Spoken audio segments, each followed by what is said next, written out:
your Instagram bio says it. We just talked about it a little bit, right?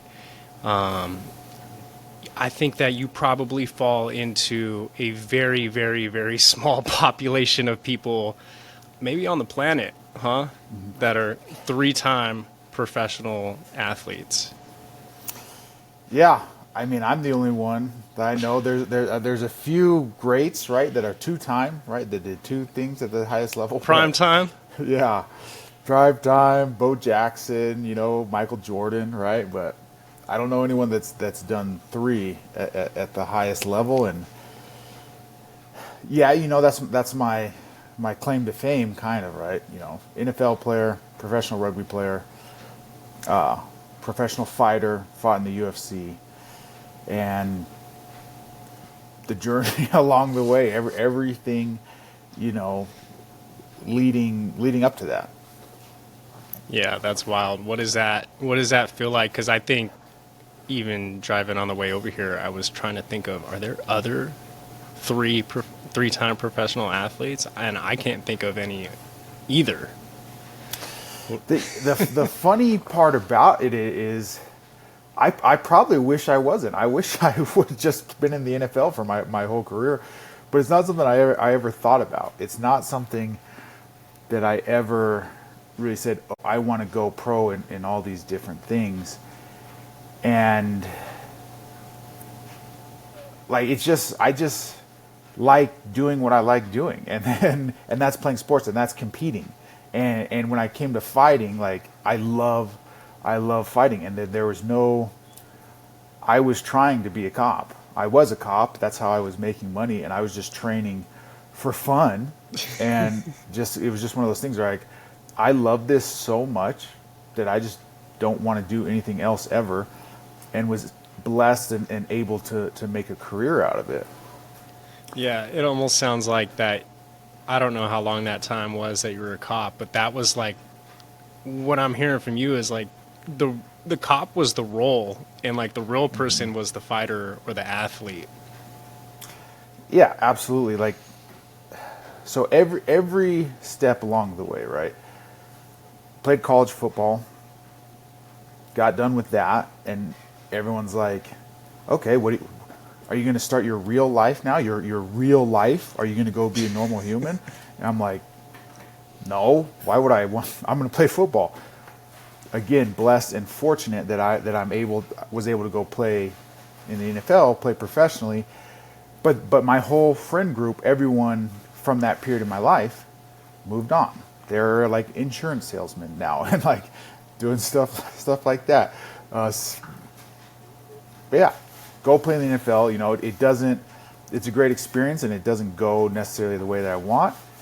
It's a hard business. I get cut and move on. Same conversation. Everyone's like, "That was great that you were doing what you were loved to do, but now are you going to come be like the rest of us and do something you hate doing?" And I was like, "Nope, not going to do it yet." And that's how I found rugby. Always been a fan of rugby. Was able to play professionally for that, make a little bit of money, but not a lot of money, right? Yeah. Had a kid, and then that's when everyone came at me really hard. Hey, it's time now. You're 28. You got to go get a real job now. You have to join the workforce, be like the rest of us, do stuff you hate, right? And so for me, that turned out to be a cop. I still wanted to do something a little bit interesting, and I just couldn't. I tried to sit at a desk. I tried to do those things. It just wasn't me. I couldn't do it. So I became a police officer, and let me tell you right now, that's not a great job if you're not passionate about it. If you're not passionate about serving your community, don't be a police officer. But I'm doing it, and I'm making money and taking care of my family, and now we're circled all the way around. I just start training for fun. I like exercising. I like training, and I find that piece of me that's been missing, what I've been looking for, and I love it. I'm training every day for free, paying to train, and it just keeps going, keeps going, keeps going. I'm taking fights, I'm winning, everything's happening, and get an opportunity, go on the Ultimate Fighter reality show, and hey, maybe I can do this for my job. You know, obviously I had to have the support of my wife and my family to do that, but yeah, you're right. I was able to set down that role that I needed. Like that's an important thing that I always want to people to know. I had to do what I had to do until I didn't have to do it anymore. Like I had to be a police officer. I had to pay my bills. I needed to pay my coaches. I needed to pay for everything. So it's not just chase your dreams, don't work a normal job. I had to have a normal job to support the life that I have now that got me to the point where I could say, hey, maybe now I can do this thing I love for money. And to circle back to the beginning, that's what I wasn't ready for when I went to the NFL, right? I was 22 years old, sign a contract that says, you know, $1.2 million, think I'm set for life, think I'm never going to do anything again.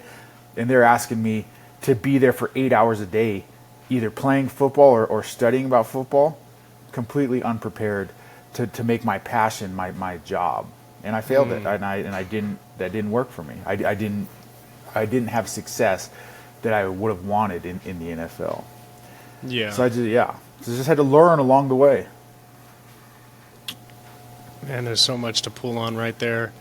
I mean, it's almost like what you just said was you weren't quite ready to be a pro, like the pro part of it, right? Like you're ready to play and have fun in a sense, but like you said, you weren't ready to take that play and that passion and do like the job part of it, the work part of it, which is similar to what you weren't feeling great about as a police officer. When you talk about the voices of other people, like kind of trying to nudge you back into line or to conform or to do what they think is the right thing, are there any voices that were like louder than other ones? Yeah, absolutely. And like, the hardest part is when you're wanting to do anything outside of the norm, right? You're trying to be great at anything.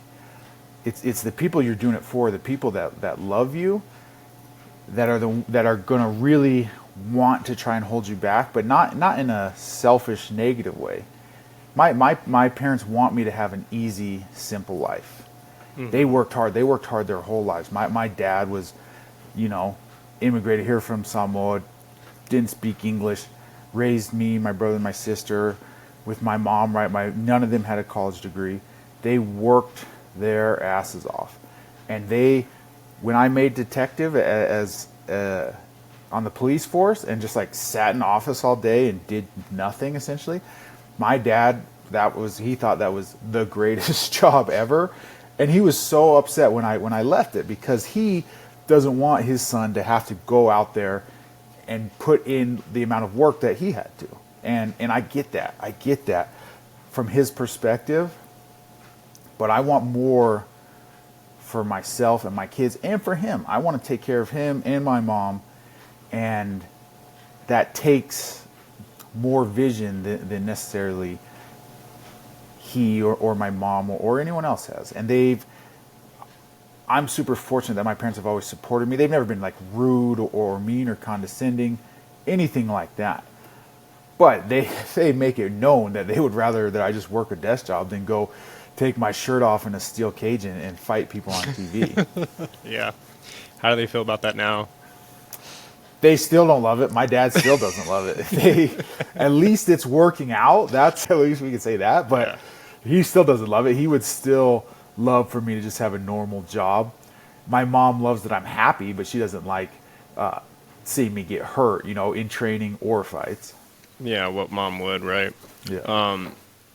So going back to the role of the police officer, like trying that role on, you know, and I say that, I use that word, right, role, because I think it's important for a lot of people to recognize, right, that we play many different roles, and it's not necessarily who we are and you have to have sort of this distinction between a role and who you really are, you know? And some people kind of get lost, especially athletes, but like a lot of people, just normal people working a day job or whatever it is, they get lost in the role. But you were trying that role on, and what was the thought process behind that? Was that like, I'm gonna just try this on, or was it like, okay, kind of like giving in to the voices around and feeling maybe some tension and struggle inside?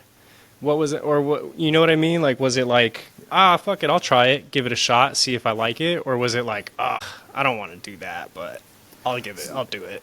No, so I mean, unfortunately, it was the second one completely. And what you're talking about roles is absolutely correct. And so how I became a police officer. This is a horrible story. I proposed to my then girlfriend, my now wife. Right, she's my fiance. I'm living in my parents' house and playing professional rugby, making like not great money, making okay money. And I'm just like, you know what? I would really love to not live in my parents' house when I get married. When I get married, I want to me and my wife to have our own place, apartment, whatever together. And I literally just open like usajobs.com or whatever and filter by my qualifications and starting salary and just go for the highest one. I go, the Wee Rich PD will pay me 72 grand a year. Sweet. Yeah. And I apply and that was literally it. I'm going to try and do this thing to make money and see, maybe it'll be awesome, you know? And you get that role thing that you were saying really resonates with me because it's something that I've recently come to that when you're playing, when you're stuck in a role that's not really who you are, you do weird things and you make weird choices and your life slowly like degrades around you and everything just gets unhappy. And I was having success as a police officer, moving up. Like I said, I became a detective, had a cushy job, but I was trapped in this role, and I didn't realize it at the time. I was trapped pretending to be something that I wasn't. Yeah. And it was draining my life so much and putting so much unnecessary pressure and stress on me from pretending to be something I wasn't. Yeah. What were the symptoms of that? What did that manifest in? So at the worst, it was like panic attacks. I remember sitting in my office, you know, big office at downtown Denver, the man, you know, detective. I remember sitting in there and having a panic attack and not knowing why. And going like, why am I hyperventilating and freaking out right now? Like this, I should be happy right now. But I wasn't. I was having a literal panic attack of thinking, am I going to do this for the next 30 years? You know, just come in, stare at the clock and steal money from taxpayers every day. And then just tiny little things, you know, yeah, like physical side, weight gain, you know, unhappiness on that, arguing with my wife about dumb things, not showing up for my kids the way that I should, like fatigue, weird fatigue. You know, like I said, I sat in an office all day and come home dragging, I just need to eat some junky food and sit here and watch TV. As opposed to now, where I'll go do 2 workouts, but I'm doing what I love and I come home energized, excited to play with my kids because I'm just doing what I love all day long, whether it's for myself or for my kids. Yeah, man, that resonates for me a lot. I feel like anytime there's been moments in my life where I'm like, why the fuck am I tired? I'm in my 30s, you know, and I get home or whatever after a day and I'm like, I really didn't work that hard. And even if I did kind of work that hard, it's like 8 hours, like I should be able to be all right after that, you know? And I think there's a huge lesson in what you're saying, right, about kind of maybe if you're able to notice those things, notice those symptoms, right? Because it's like when you're doing the thing that you love, that energy comes freely. If at least that's been my experience, you know. Yeah, absolutely. And it is hard, right? I didn't know it until I stumbled across martial arts. Mm. I'd done I had no idea. I just thought part of being an adult was feeling like shit all the time. I didn't know. And Yeah. then I literally just take my first day of jiu-jitsu and I go, I'm never going to stop doing this. And every day being excited to go in and do it, learning, taking my own free time to learn these things and look it up. And then, like, I remember when I put in my 2 weeks at the Denver DA's office, told them I'm quitting. They're asking me not to quit, offering me all this stuff. I say, nope, I'm going on this reality show for 7 weeks, and I'm just going to fight after it. And, like, 2 days before, I'm freaking out. I'm like, am I an idiot? My dad's telling me I'm an idiot. I'm giving up a pension, best job, all this stuff. I'm saying, am I a moron? Have my last day, clean out my office, go home, go to sleep, wake up the next day, and I wish I could bottle that feeling that I felt and give it to everyone. I wake up and I go, okay, I'm in charge of my own life. I'm not waiting for anyone to pay me anything. I'm not clocking in, clocking out. Zach is in charge of his own life. However much money I make or don't make is up to me. And I'm going to Yeah. do it doing what I love. And it was the most freeing feeling that I could ever imagine, as Yeah. opposed to waiting every 2 weeks for putting in this pension 30 years from now it's going to be sweet. Yeah. I mean, do you still hold that? Do you still feel like you carry a lot of that feeling? You wake up with that? I do. I Yeah. do. And my full disclosure, my wife still works for the city. She still works for the Hmm. city and county of Denver. But I wake up happy every day, man. And every day is not a good day. I have bad days. I lose fights. But I wake up happy and excited every day because I'm in control of my own life. And the role I'm playing is an authentic one. It's who I am. It's who I want to be. And this is a pretty good point too. I think I messed up the early part of my UFC career. Same thing. I'm fighting. I'm still doing everything we're talking about now. But I was trying to force myself into a different role. I was trying to be, Conor McGregor, shit talker, get UFC, get Dana to notice me, all these fights, all this stuff. And I forgot the most important part was just perform, go win fights. And that led to, an unfortunately quick exit from the UFC for me. But I've figured it out now, and just being my authentic self and trying my hardest and my best at everything I do and having fun, as opposed to trying to force things to happen that unnaturally. Right. I don't know if you probably don't even remember, but I think that's definitely something that I noticed, in our interactions together and whatnot, and then obviously keeping tabs a little bit. Some of what you talked about, and I think a lot of dudes fall into that belief that like, oh, Conor McGregor's doing it, Kobe Covington's doing it, and Yeah. whoever else is doing it, right? So like maybe I need to do that, so they hop on the Twitter and whatnot. But I think it's really cool to hear you say that you've come to this sort of feeling and realization of like, hey, maybe the better way to go about it is just to be my authentic self. And I think at some point, everybody wants to feel like they can be their authentic self and then be accepted for that as well, right? Now, that means, unfortunately, I think what we have to come to grips with is that means that we're going to be polarizing sometimes. Like me being fully myself means that I'm not going to resonate with everybody. Not everybody's going to like me. But then some people will like me. And probably the people that like me are going to really like me because they're getting exactly what they see. Yeah. And that's so I was trying, like I said, with the Conor McGregor thing, I was trying to go the like heel route. I was trying to make people not like me. and it's so funny because I did the reality show, and I was trying to be an asshole all the time, 100% all the time.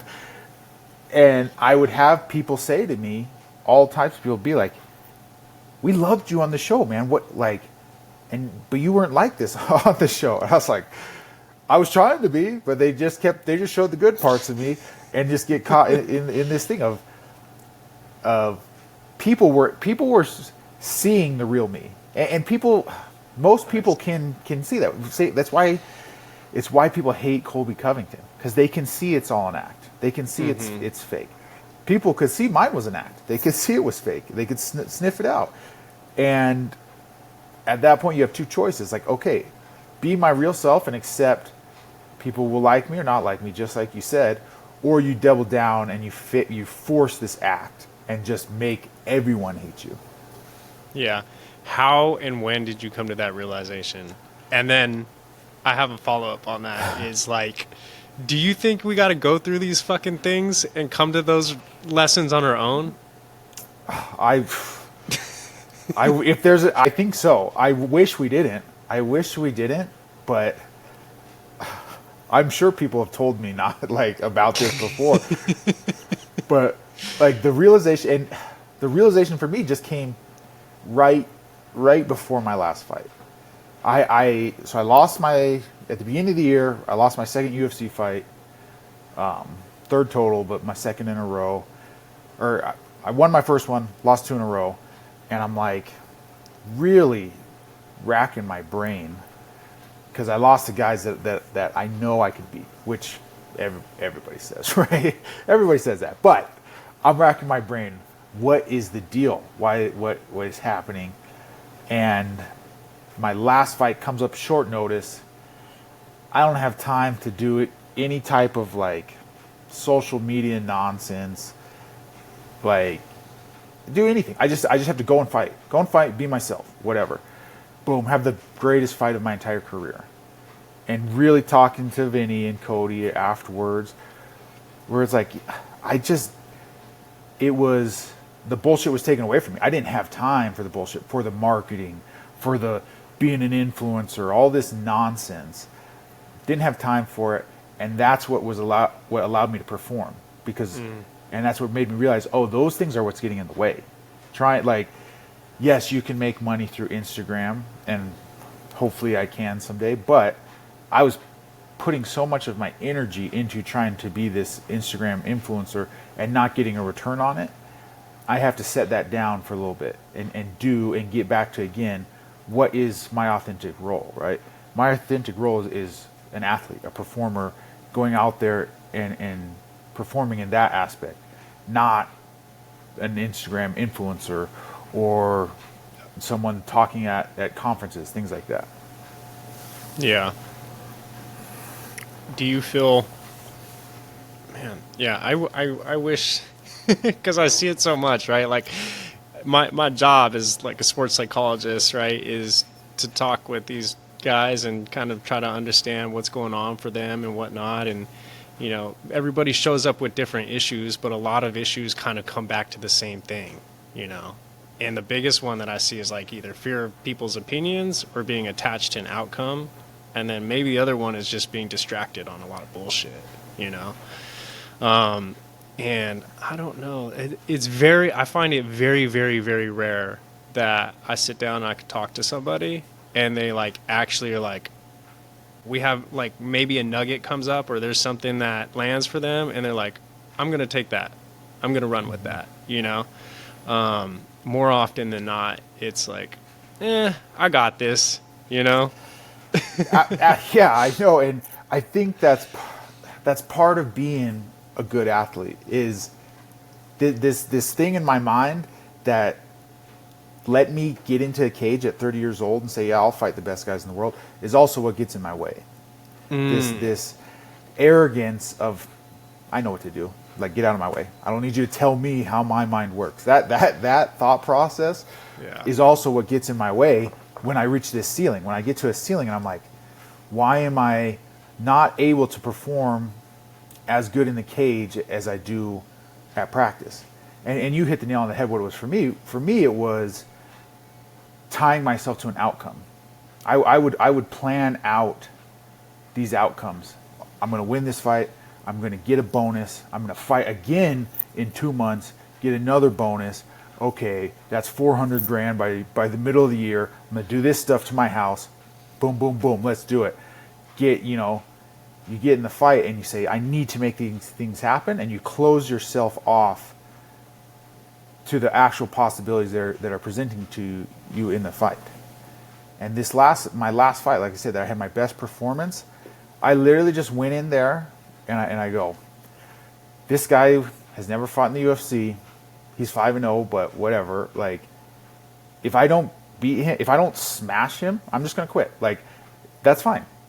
And I was actually fine with it. I was okay with it. I go, if I'm not good enough to beat this guy, then I shouldn't be fighting people in a cage, and I'm gonna quit if I don't beat this guy. And I wasn't saying it as like a pouty thing. It wasn't like, if I don't beat this guy, like, I'm gonna throw a tantrum and all this stuff. Yeah. It was peace that I made with myself, that I'm gonna let whatever happens happen, and I'm okay with the results. And what the results were, the best fight I've ever had. And that was my 12th professional fight. I had 5 amateur fights before that. So it took 17 fights for me to get to that point of saying, whatever happens, and I'll react appropriately to it. Instead of going in and saying, I'm going to make this thing happen, which I never did. Yeah, man, that's such an amazing lesson. I feel like I'm always learning. Have you ever read the Tao Te Ching? I have. It's all about, like, the Tao is like kind of like, it's a very Zen approach of like going with the flow, right? And I think there's so much truth to that. But for a long time in my life, and I think because I had a lot of success at this, I was like, I'm going to set a fucking goal, and I will make that goal happen in this timeline no matter what. And I will force people and things out of my way to make that goal happen. And sometimes it worked, and earlier it worked, but then it became a real struggle as life progressed. And sometimes those goals I couldn't make happen, or if I made happen, then I'm like, man, is this it? Is this all there is?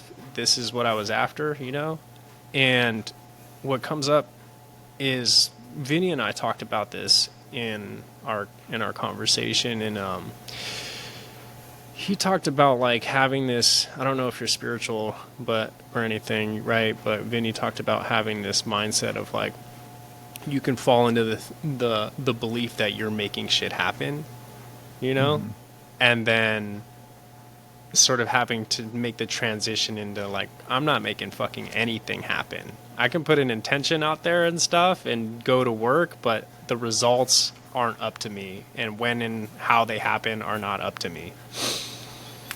Yeah, and it's funny that you bring that up, because my like spiritual journey has been a crazy. Everyone's is crazy and has their own journey, but I was raised in a very religious household, and that pushed me, as soon as I got out of that household, into being like super atheist. And I did that for a large part of my adult life, and doing exactly what you were saying. I make my life. I come out here, I take it, I do all these things. And it was literally this year, when you're at your lows, right? That's when everyone always comes back to God, when you're at your lows. This year, cut from the UFC. At the time, I don't know what I'm going to do. I'm like, am I going to make money doing anything? Like, what do I do? And just find God again. And exactly what you said, Like, I'm not to the point where I'm like trying to preach to people or anything like that. But just release control of my life. Say, I'm not in control. I'm going to be the best person I can, and put my best effort forward and live that life. And I wish I was kidding. It was a singular moment. Where I said, I believe in God. I said out loud, I believe in God. I'm giving my life to Him.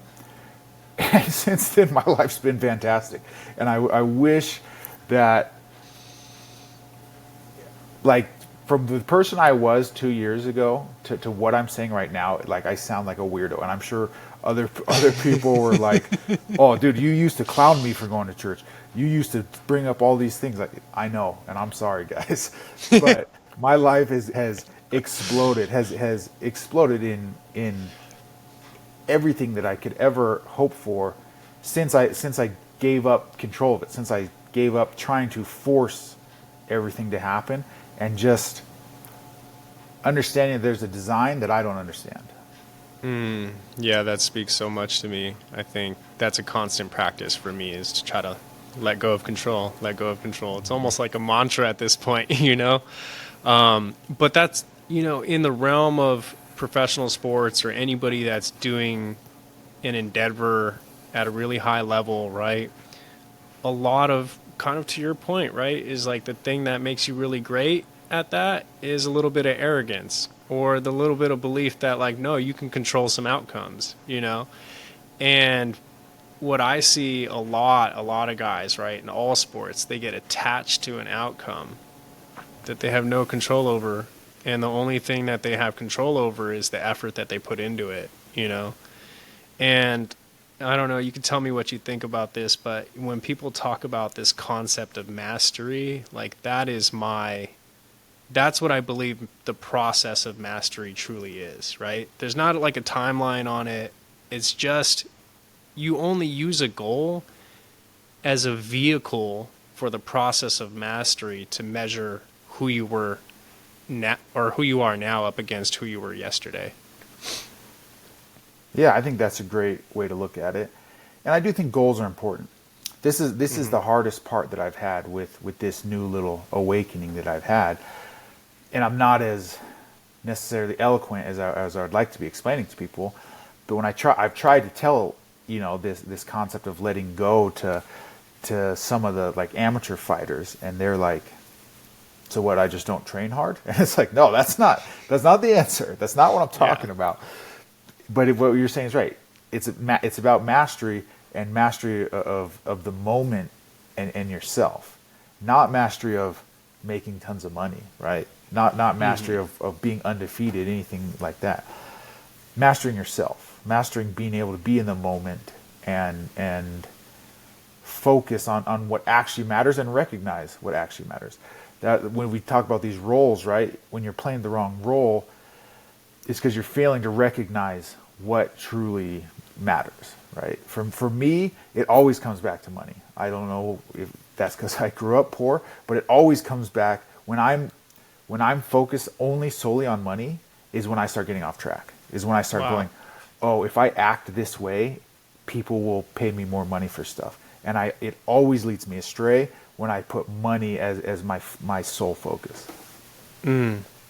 Yeah, I feel that. I think before I got into the work that I'm doing now, right, and went back to grad school for psychology and neuroscience and stuff, like my goal before that was to become a pilot and just to go down that pathway. But if anybody had ever asked me about it, right, like, oh, that's cool, you're gonna be a pilot, like what's the goal with that? You want to like fly in the airlines? What airline? I'm like, I really don't fucking know. Like, I just want to do it for a little while. I know I'm be making some good money, and honestly, like, I knew it's a career that my mom would be okay with because there's good security in that, and yeah, they do make good money, have good benefits, right? But I felt like, ugh, why am I doing this fucking thing? Inside my core. Do you notice this as well? Like for me, I feel it in my gut. I feel it in my body. Like I say I'm going to do this thing, and this has only come to me more recently in later years, it's like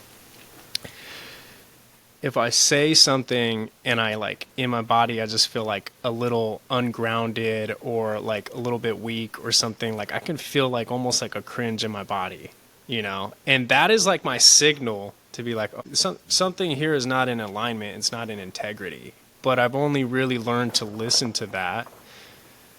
I mean, more recently, unfortunately, Yeah,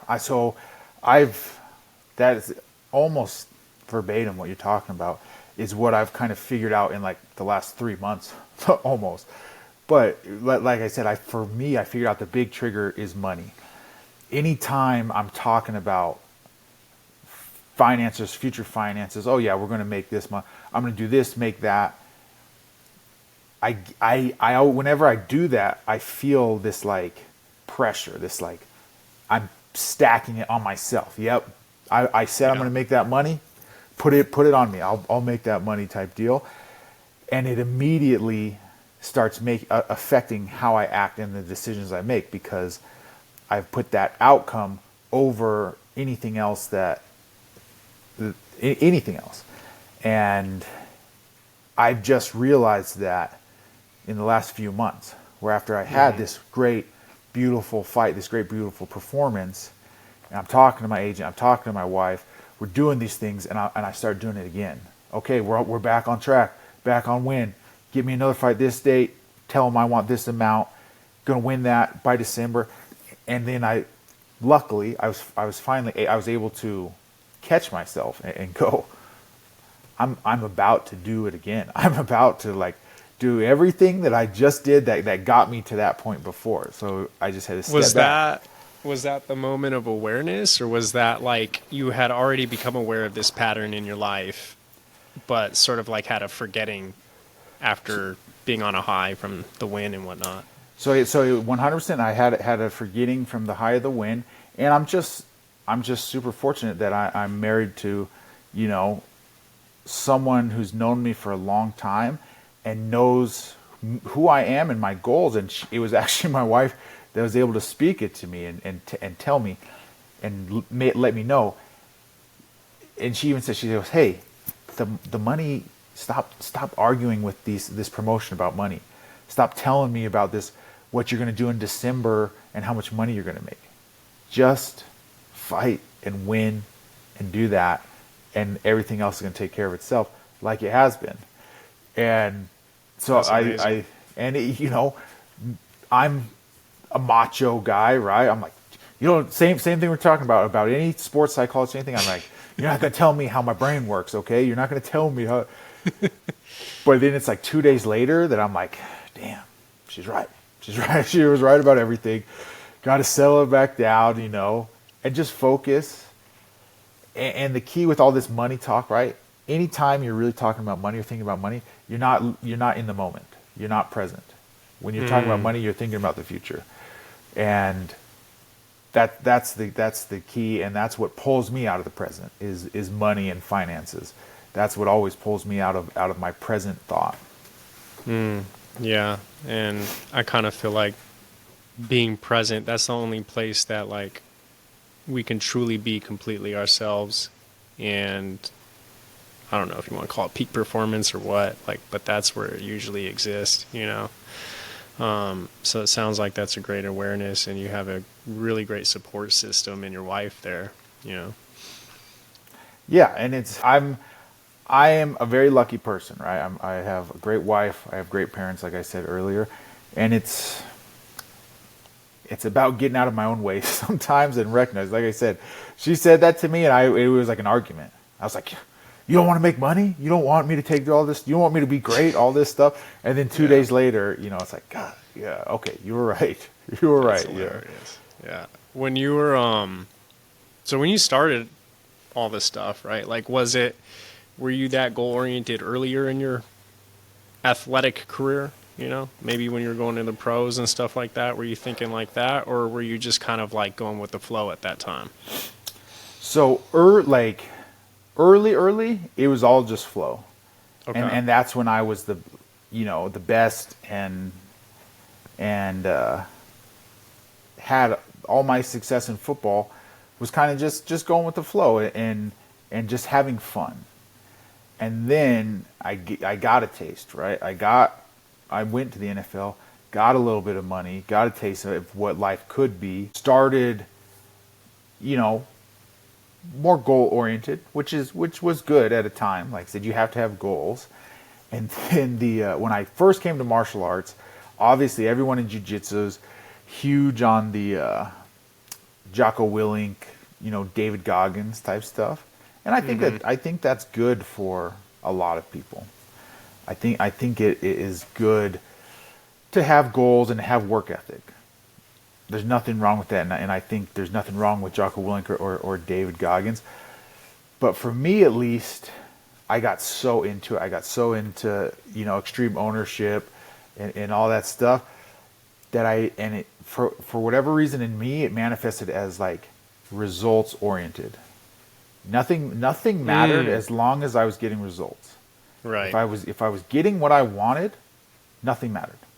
Didn't matter how I was treating people, didn't matter how I was treating myself, as long as I was getting what I wanted. And Yeah. that got me really far. That got me to the UFC, right? It got me to the top. But it didn't let me stay there, and it didn't let me have success there. Yeah. What, I mean, did you have that same support from your wife? Like when you were about to make that jump from like you're about to just like dive into the deep end there and quit the police department and stuff, and So or was she kind of was she a little worried? I would love to hear her perspective and the truth of it. She's to my face and publicly, she supported me. And like I said, she knows me too. When I came to her about it, to talk to her about it, she knew it was happening, regardless of what she said. She knew when I came to her and I said, "Hey, I have an opportunity to be on this reality show, but it's going to be 7 weeks. But if I win, I'm going to be in the UFC." She, to her credit, she didn't say no. She didn't say, "Oh, that'd be really hard." She said, "You should do it." Okay, let's do it. I would love to know what was actually going through her head at the time. I would. Yeah, man. Yeah, maybe you should ask her and Yeah. then let me know. Oh, I'd be I've really asked her all the curious. That'd be cool. Yeah, because that's a scary thing, right? And talk about like she's had to relinquish a lot of control too. It sounds like because like I mean you're just on your path, but then you guys have your path together on top of that, right? It's not like completely separate, but there is something going on that you're doing on your own. What was the reality show like? What was what's it like being on a reality show? So if you want to talk about playing roles and being a character, it was the worst for that because it's like a sitcom, right? But it's 24/7. You are playing a character. If you want what we all say we want, right? You need the camera to follow you. You need the camera to be on you. You need them to be showing your clips, and that means being a character, being a person. The biggest thing specifically about the Ultimate Fighter is that you're locked up. You can't leave the house unless it's to go train. You can't use the phone. You can't use the internet. There's no clocks. There's no books. They're trying to drive you crazy, so you mess with everyone else in the house. Yeah. And for me, since I'm like relatively old, I guess, at 36, but I was 35 when I did the show. It was fine. It's cool. Reminded me of being a kid again, right? Reading the shampoo bottle on the toilet, like there's nothing else you can do. I was prepared for it, and I had amazing success. The younger people on the show were literally losing their minds, going crazy without some type of stimulation, without TV, without anything. People were cracking, doing weird, crazy things that I can't even talk about, right? Things that didn't make the show. Yeah. Crazy stuff. But, once that's a talent I have when we're talking about these roles.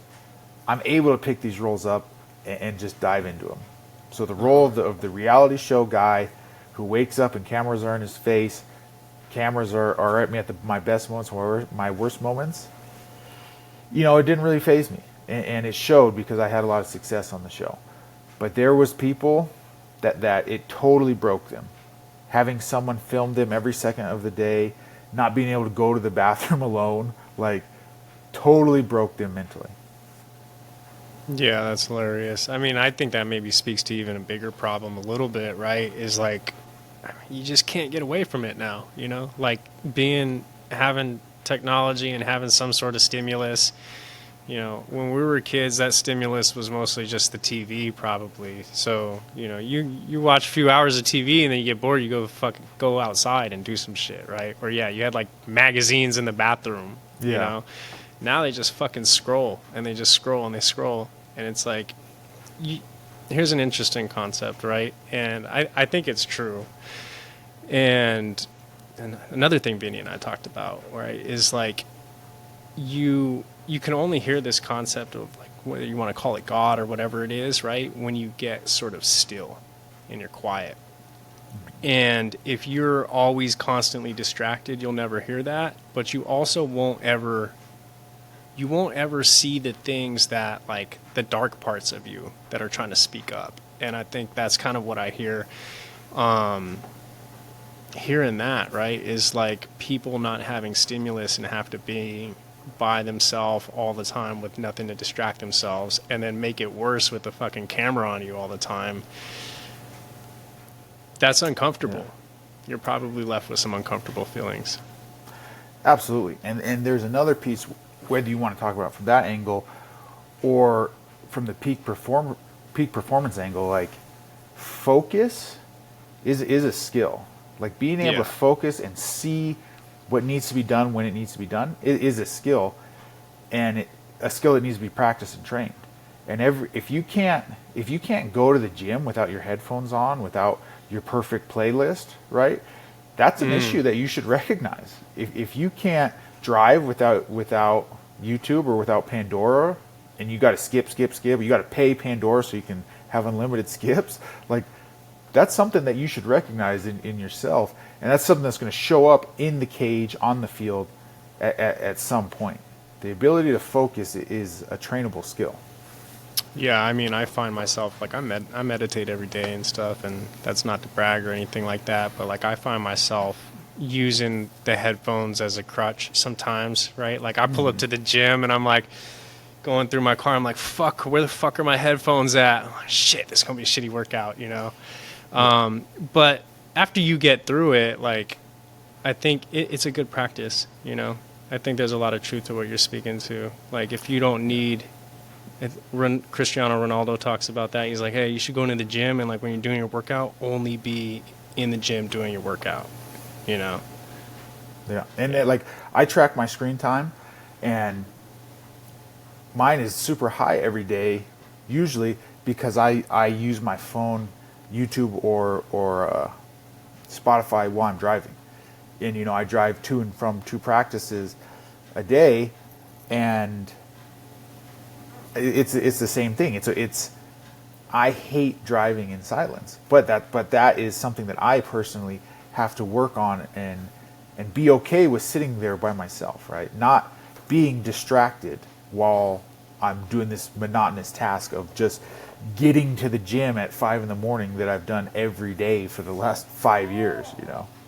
Right. Yeah, absolutely. But I think it's a great practice, because the other thing that comes up a lot, from the performance side of things, is like, if you have to be focused all the time, right, and you're stepping out to the ring, which is like, you have to train that one, right? We talked about that, but you won't notice when you're distracted until it's too late, you know.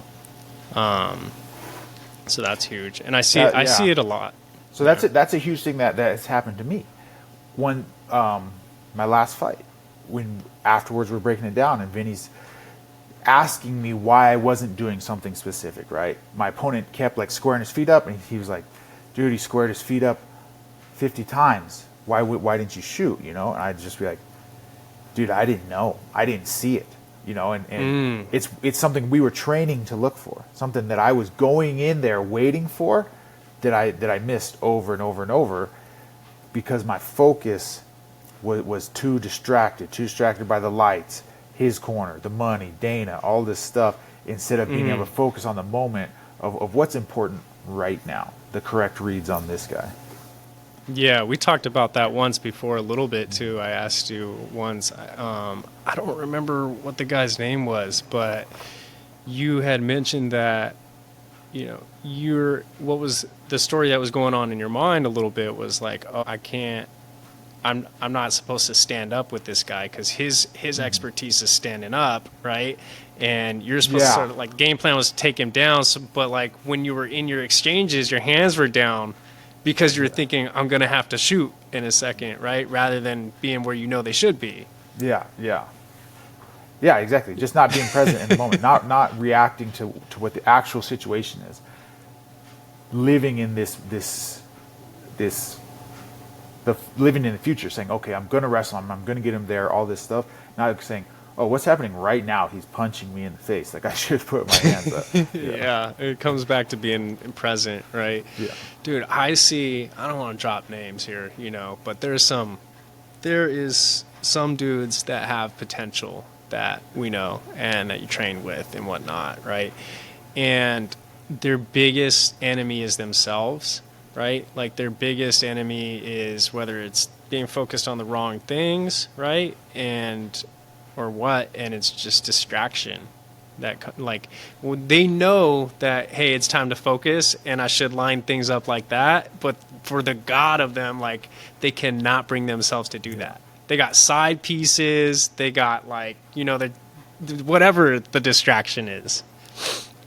Yeah, and I like, this isn't my quote. I didn't make this up, right? This is from Customato, the famous, boxing trainer. That he says fighting is only 20% physical, right? He doesn't even say that your mentality is an important part. He says it's the most important part, 80%, right?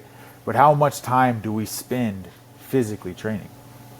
100% of the time. If you're fortunate enough to train with Vinny, it's still, we get in 10% of your time is mental training for something that's worth 80% of the fight. It's something you got to train, and it's hard. I'm speaking from experience. It's hard to tell people who have had success that they should be doing something different if they want to have even more success, right? Especially people that are making good money doing things a certain way. Why would they change, right? Because they don't even know how great things could be. I was fortunate enough that I lost and had to say, what am I not doing right? And now I'm closer to figuring it out than I was before. But if you've had, if you're already 5-0, 6-0 in the UFC, why would you change anything? Yeah. You brought up something interesting.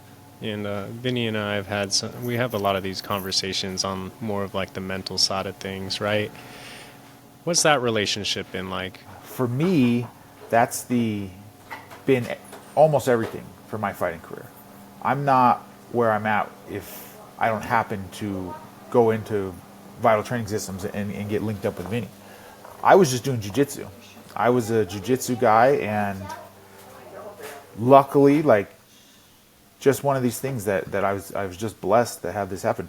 My jiu-jitsu coach was a friend of Vinny's, and when I told him I want to be a fighter, or I want to fight MMA and not just compete in jiu-jitsu all the time, he could have sent me anywhere. He had striking coaches in his gym. He could have had me just pay more money and do his Muay Thai program, but he introduced me to Vinny, and we just launched from there as two men trying to get. He is a student of the game, not just from the X's and O's. All this stuff that I'm talking about, this being present, focus, everything that I've talked about this entire podcast, he led me to. It was him doing it in a way that didn't throw off my macho side, right? He wasn't like, oh, dude, you should light this incense and meditate, right? I would have never done that. It was, he approached it, he was able to speak to the side of me that is willing to do anything to win. He was able to come to me and say, hey, we should do some mental training to help you in the cage. And we just started off slow with some breath work, not even visualization, just breath work. And when I started seeing the results, started doing better after having that breath work, I go, okay, give me the next piece. Give me the next piece. Give me the next piece. And then now we're here full blown where I'm doing these weird, soma breath, 45-minute meditations every day. And if he would have started there, never would have happened. I would have told him, Yeah. you're lame. I want a different coach. Teach me how to beat people up. but he sprinkled in enough that I was able to see the results and then slowly get to where I am right now. Yeah, a lot of dudes feel like it's like some woo woo shit or something, huh? And there is some aspects of that. Like Yeah. you can go down that path, but you can also keep it like kind of secular, and it does And have it's the woo woo stuff is legit. It's legit. And for whatever reason, they put this like mask, this cover over it that appeals to a certain type of person, right? Mm-hmm. You can get all the benefits without all the goofy stuff. Like, breath work, meditation are amazing. You don't need to, be wearing a hemp pants, and stuff like that to get the Speaking benefits of of which, it. did you? I recall, I want to say, you went out and sought the man himself, right, Wim Hof? Yeah, so I What just was that like? randomly it was amazing. It was amazing and it was random. It was not like I did it specifically for him. I wasn't even ice tubbing at the time. I went out because Alistair Overeem's a good friend of mine, training partner, and he was fighting in Glory in the Netherlands. So I went out to help him out and watch the fight. And he was like, after weigh-ins, he was just like, "Hey, we're going to my friend's house. You should come." I go, "Okay, cool." Show up. His friend's Wim Hof, and they're doing an ice bath session. And I go, "Oh, That's fucking hilarious. okay, this is cool." And he was such a good dude, such a great person that I like. So this is even before Vinny started introducing me to stuff. This was just like the most random experience at all. But this dude's talking to me, Wim Hof's talking to me, and like talking directly into my soul, helping me with these things that he doesn't even know that I have issues with, that I do have issues with. Then we plunge in the cold. Wow. Absolutely. Plunge in the cold, feel the benefits of that, do all these things, and literal life-changing experience. And I keep that cold exposure and breath work going for years now after I met him. But yeah, just a crazy experience. This is, I don't want to take too long on this story, but so Alistair I just want people to know what kind of person Wim Hof is. Alistair gives me the address, says, "Hey, we're going to this dude's house. Show up to him." I don't know where we're going. Show up, get to this house. It's a house. I thought we were going to a gym. We get to a house. I'm driving in the Netherlands. I don't know anything. Show up to this house. I go, okay. Alistair's not there yet. Text him, and he goes, "Oh, it's going to be a while until I get there." And if you know Alistair, he's just notoriously late. He mixes European time and colored person time, and is just never on time. So we show up. I knock on the door. Right. I have my wife with me, and Wim opens the door. I'm like, crap. And he has no idea who I am. And I just tell him, "Sorry, dude. Alistair said he was on his way and gave us your address." And he just immediately, "Okay, come on in." Brings us in. Wow. I wish. He has no way of verifying that. He doesn't. Anybody could have said that. He doesn't even verify it. He doesn't text Alistair. He doesn't do anything. He just says, come on in, get comfortable." And pulls out a guitar. Like I said, I wish that I was joking about this story. Pulls out the guitar, asked us our names. I tell him Zach, Jess, my wife Jess. Sings us a song with our names in it. Makes us dinner from his garden, fresh vegetarian dinner from his garden. And Alistair doesn't show up for like 4 hours. And he just hosts us as an amazing host. Asked me, he's like, "Did you want to do some training?" I said, "Absolutely, I'd love to do some training." Does all this stuff, and then Alistair doesn't show up for 4 hours. Gets there 4 hours later, and just an amazing experience, an amazing human being, a great person. And then from that point on, I'm just like, all right, this Wim Hof method, this cold exposure, I'm in on it. I'm a believer. Can I ask you, what are the things that you felt, because I've had that experience where like you just feel like somebody maybe is at this level and whatever they're speaking about, like there's no way that they could know about how it's going to land for you or how it affects you in your life, right? But like there's just some fucking people that they have something to say, and I don't know if they see it in you or if it just happens to be a coincidence, it's a gift, right? But like, could you, if you're cool with it, can you share what it was that he was speaking to you about that you were struggling with, or? Yeah, absolutely. And I, I, I felt it at the time, but it's almost exactly what we've been talking about all day today. I have it written down in my journal. He literally tells me I'm doing the ice bath, I'm doing the breaths, I'm doing all this stuff, and he tells me, he just sits down next to me, doesn't know me, literally I'm just a stranger that showed up on his doorstep, and he tells me, he says, stop trying to be something, and just be what you are. And I go, what? I'm like, I'm freezing. I'm in this thing. I go, what? And he goes, you're trying. He goes, I can see you're trying to be something. He goes, you're trying to be something. Stop trying to be something and just be yourself. And like, so this was like a little over a year ago, 2 years ago, maybe. And that quote, I think about every day since then, you know. Yeah. That's so Exactly powerful. what we were talking about today, about not trying to be anything other than who I am. And when I am being my authentic self, everything works out for me. Yeah, that's so powerful. I have this image comes to mind that I've been working with on this topic and on this concept, right? Of becoming, it's about becoming more of who we are inside, more of our true nature, right?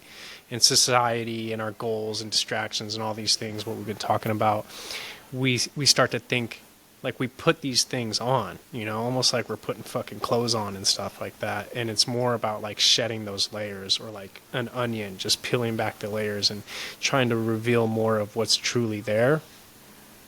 And man, yeah, that is crazy that that's like one of the first things he said to you and didn't even know, but he can just feel it, I guess. What do you feel?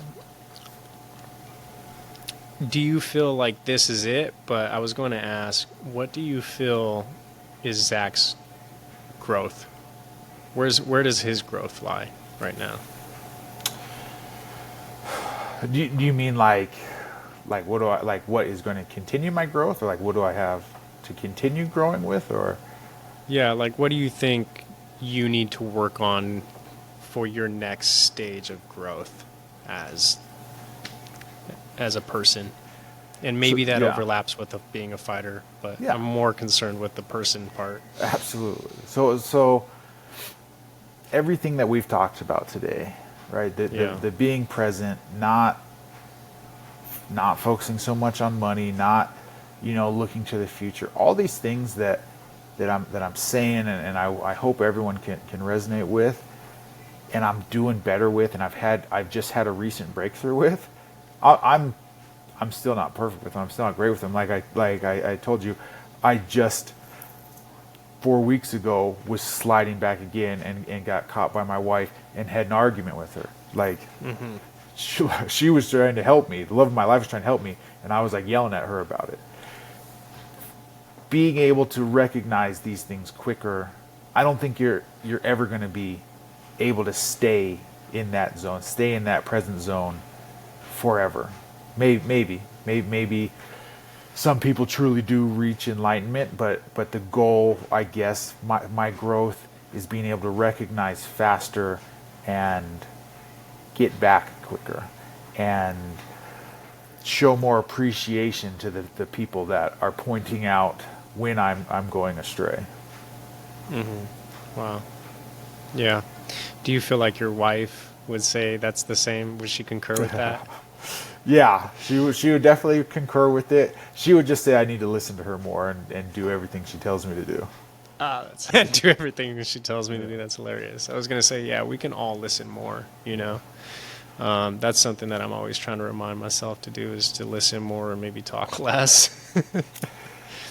So I mean that would probably be the biggest piece of growth for me, is to listen more and talk less. And you've been in the gym with me, right? We've trained together, we've done all those things. Like, it's just, that's the best like I said before, that's the best piece of me. That Yeah. big, the loud boisterous guy, that's the best piece of me. But it's also what gets in my way. Yeah, yeah.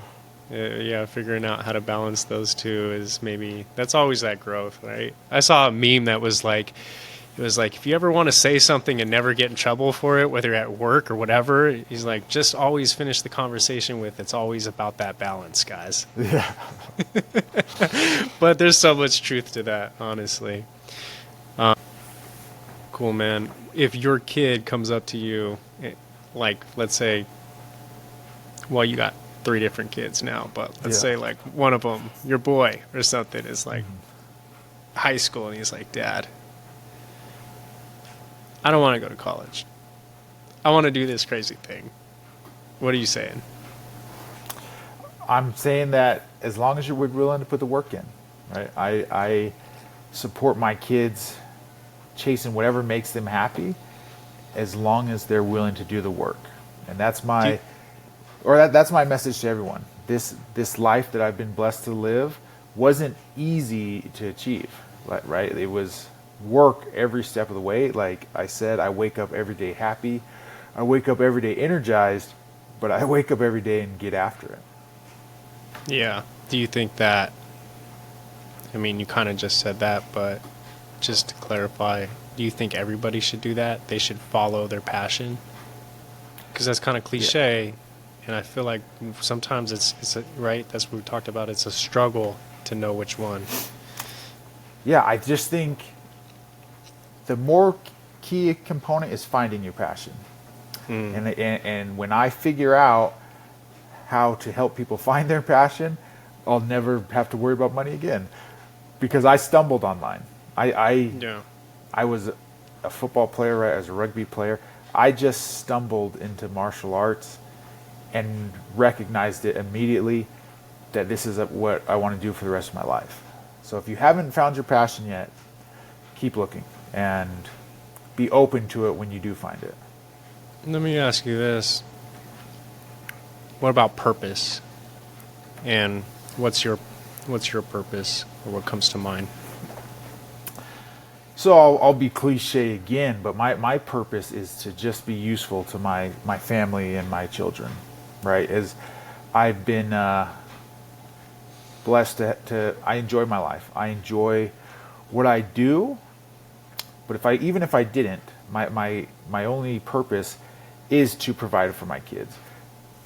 And not monetarily, right? That's a piece of it, but to provide them a father that's happy and healthy and has time to spend with them, time to guide them to the best of his ability.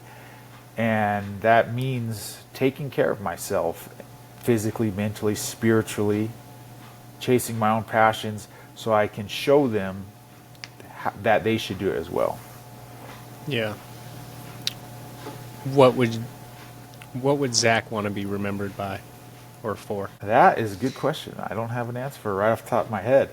I just want to be remembered as a guy that showed up when it mattered. For his friends, for his family, for his kids, right? When it mattered, that he was there and present. Yeah, I love that. I think that, man, that resonates so much for me. I think maybe because I've seen so many people in my life that, like, that's a value of mine, is showing up and being there and being dependable. And I think I've met so many people that I would consider not dependable. And I think we get into these conversations maybe another time, but like, I don't know if there's a war on masculinity or it's just degrading, but like, dependability is, I think, something every man can learn. So I'll say, and this, if you take one thing from this, right? I'm 36 years old. I have 3 kids. Dependability is the only thing that matters to me. I don't care how smart you are. I don't care how rich you are, how great you are. If you don't show up when I need you, right? The only thing that matters to me is dependability.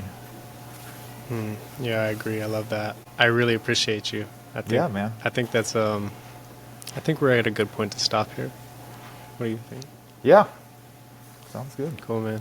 I appreciate you for coming on, chatting with me. What's next?